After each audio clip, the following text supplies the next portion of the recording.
এইভাবে কাজ করার এখতিয়ার আপনার নাই। আপনাদের উচিত রাজনৈতিক পক্ষগুলোর সাথে আলোচনা করা।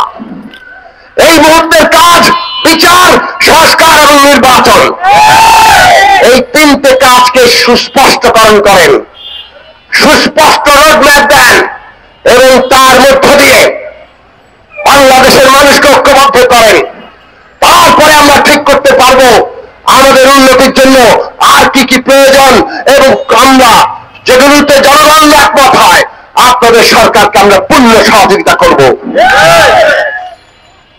জনগণকে বিভক্ত করে তাদের মধ্যে অনৈক্য সৃষ্টি হয়, এই রকম তৎপরতা চালিয়ে নিজেদেরকে একটা রাজনৈতিক পক্ষ হিসেবে দাঁড় করিয়ে আপনারা আপনাদের মর্যাদা ক্ষুণ্ণ করবেন না।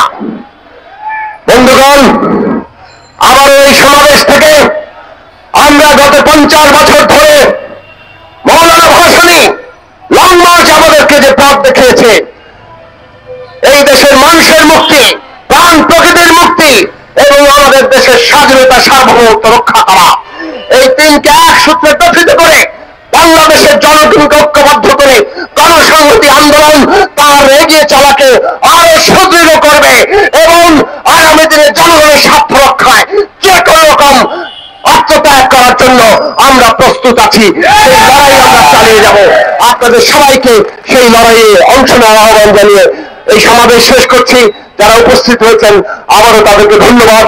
আমরা এখন একটি মিছিল শুরু করব। সম্মানিত সরি, আমরা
ইঞ্জিনিয়ারিং ইনস্টিটিউটের এখানে শেষ।